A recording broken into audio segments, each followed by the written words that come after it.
Hello friends, myself Dr. Nidhi Darbari on My Education Treasure. In my previous video, I had discussed about Vyakaran and Nirukt.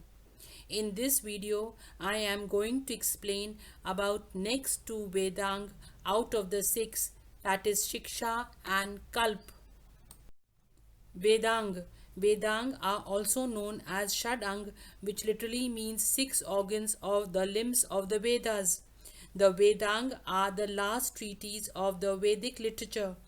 Paniya Shiksha narrates two verses on the importance of the Vedang, which describe Veda as a Purush having six limbs as six Vedang. Chand are his 2 feet, Kalp are his 2 arms, Jyotish are his eyes, Nirukt is his ears, Shiksha is his nose, and Vyakran is his mouth.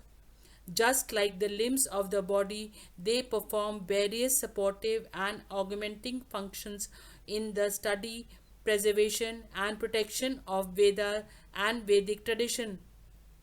The function of these six organs is to explicate the intricate thought of the Ved. It was believed that proper understanding of Vedic text is possible only when all these organs are strictly followed.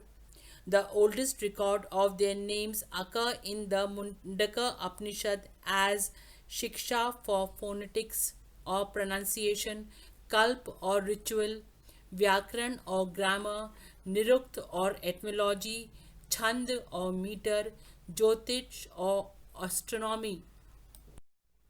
Shiksha. The Shiksha Sutra are treatises on phonetics regarded as the most important of the six organs of the Ved Purush.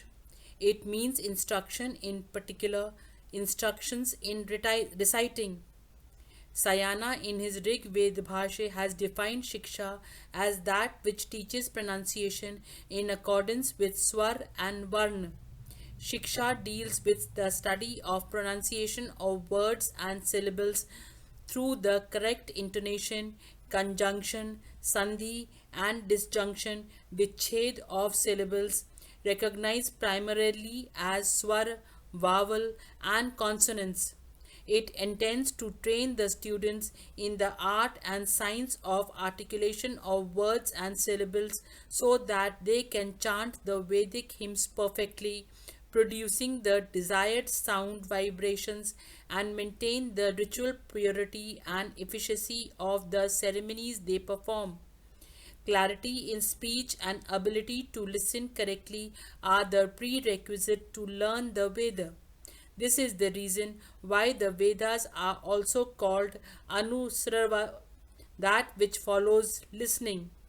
The emphasis upon phonetics, clear pronunciation, is perfectly understandable because due to the unique structure of the Vedic language, which is the most primitive form of Sanskrit language set by different grammar, even the slightest variations in pronunciation could lead to total change of meaning.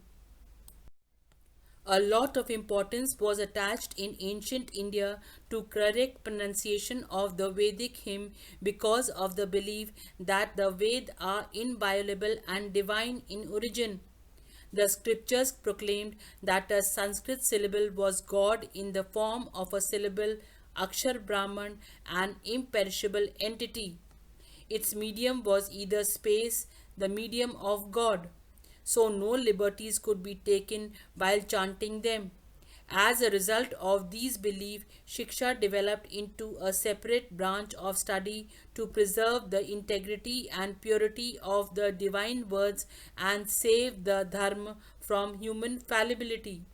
The teaching of the Shiksha are contained in the ancient text known as Pratishakya, probably composed by many grammarians like Sonaka before Panini and revised from time to time. Some important Pratishakya are Rigveda, Pratishakya of Rigveda, Taittiriya, Pratishakya of Krishna Yajurveda, Vajasneyi, Pratishakya of Shukla Yajurveda, Atharvaveda, Pratishakya of Atharveda, Shiksha played an important role in Vedic India at a time when there was no written script and the knowledge of the Ved had to be transmitted from one person to another orally. By establishing the ground rules of proper pronunciation, it minimized the chances of distortion that would usually accompany verbal communication. Vedic students were required to spend years reciting the mantra using the principles enunciated in the Pratishakya under the careful watch of their teachers before they were allowed to return to their homes and become ordained priests. Kalpa Sutra. The second Vedanga is Kalp ritual, which is called the arm of the Ved Purush. Kalp literally means the sacred rule or law or ordinance, and the sutra means a thread of knowledge or short statements used as memorial rules. Kalpa Sutra are so called because whatever material is provided by them is all in the form of formula. Kalpa Sutra literally means actions indicating formula. Action is of four types: Srota Sutra, Griha Sutra, Dharma Sutra, and Sulba Sutra. It is specially intended for the proper application of the Vedic text. Kalpa deals with the practical, ceremonial, sacrificial, and ritual aspects of the Veda. Technically, it is the applied science of the Ved. The method and the manner in which the sacrificial ceremonies and daily household rituals have to be performed are established in compendium of sutra or aphorism known as Kalpa Sutra, categorized together as Shruti literature. In the absence of written language, the sutra acted as mental hooks and helped the students remember the intricacies of performing Vedic sacrifices and observing the daily rituals. They also facilitated easy transmission of complex Vedic wisdom from one person to another. Because of their precise nature, they used to spark wild debates and philosophical speculation as to their original meaning and purpose. Kalpa Sutra are usually divided into Srota Sutra dealing with sacrifices, Griha Sutra dealing with domestic ceremonies, Dharma Sutra dealing with religious and social laws, and Sulba Sutra dealing with rules of measurement of the fire altars. Srota Sutra specify the manner in which yajna have to be performed. They are essentially prescriptive, which do not allow any room for deviation. The very fact that there are several Sarvata Sutra which subscribe to different Ved indicates that there were several ways in which yajna were performed. Two aspects deserve mention. Yajna were performed solely with the motive of reaping worldly benefits. Secondly, man was ineligible to perform yajna in the absence of his wife, which means she enjoyed equal status in the ritual. The Griha Sutra prescribes domestic rites and rituals for the three upper castes Brahmin, Kshatriya, and Vaishya, in addition to the household duties and responsibilities meant for them as householders, so that they can uphold the Dharma and lead an ideal life in harmony with truths expounded in the Vedas. The point to be noted is that all Griha Sutras agree on one particular count, that is, what ought to be done, but they differ on another count, how it ought to be done. No Griha Sutra disagrees, for examples, with the relevance of, say, marriage, but they disagree with the manner in which it is to be performed. Secondly, all four sutras are complementary to each other, so there is no choice nor contradiction. To fulfill his obligation, one has to perform all rituals in the manner prescribed. The rituals pertaining to Griha Sutras are of two types.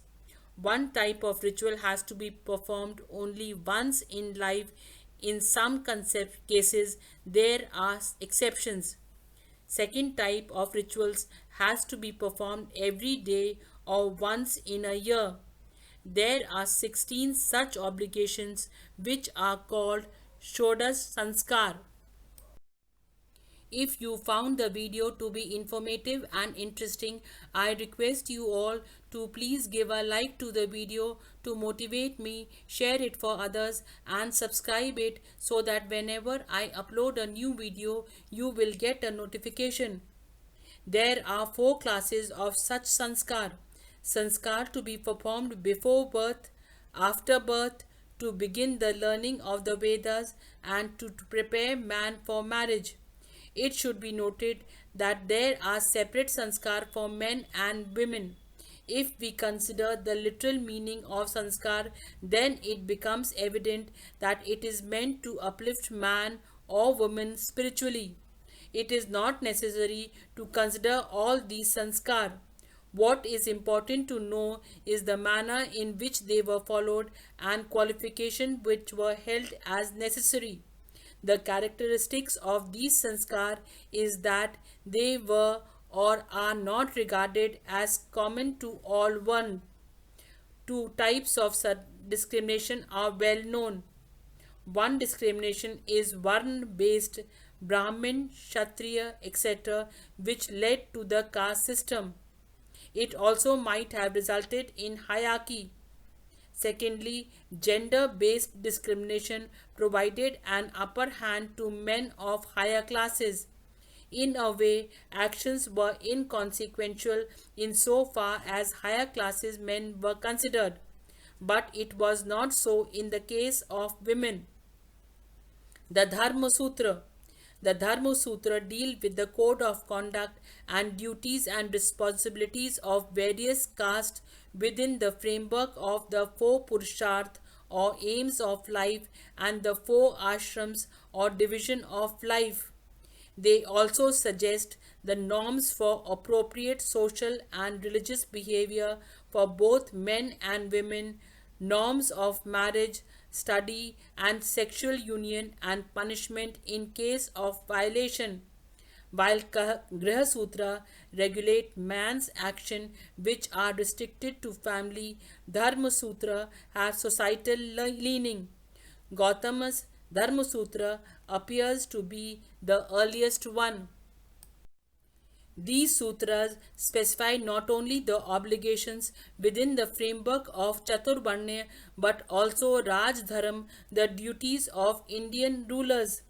In Indian context, morality is essentially based upon what the Dharma Sutra specifies. Of the many Dharma Shastra that existed during the Vedic period, only a few have survived, such as Bodhyan, the Apastam, the Gautama, and Vashisht. Of these, the first three are associated with different schools of Yajurved, while the Vashisht is associated with the Rigved. The first three were composed probably around 6th century BC and the last around the 1st century AD.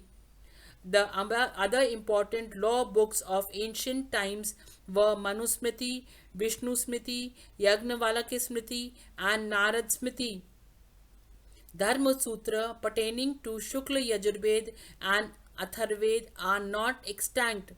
Kausika Sutra of Atharved is unique because this sutra does not deal with any type of spiritual matter unlike previously mentioned sutra. It throws some light on herbal plants and thereby it helps in understanding the ancient system of Indian medicine. There is a sharp distinction between Griha Sutra and Dharma Sutra.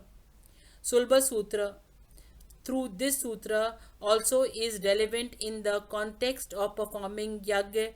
It is restricted to geometrical aspects only because in the absence of adequate knowledge of geometry it was impossible to construct the Vedic altars. Sulba Sutra is an example of primitive technology developed by ancient Indians to meet the demands of ecclesiastical dimensions of life. Thank you very much for patiently watching the video and don't forget to subscribe.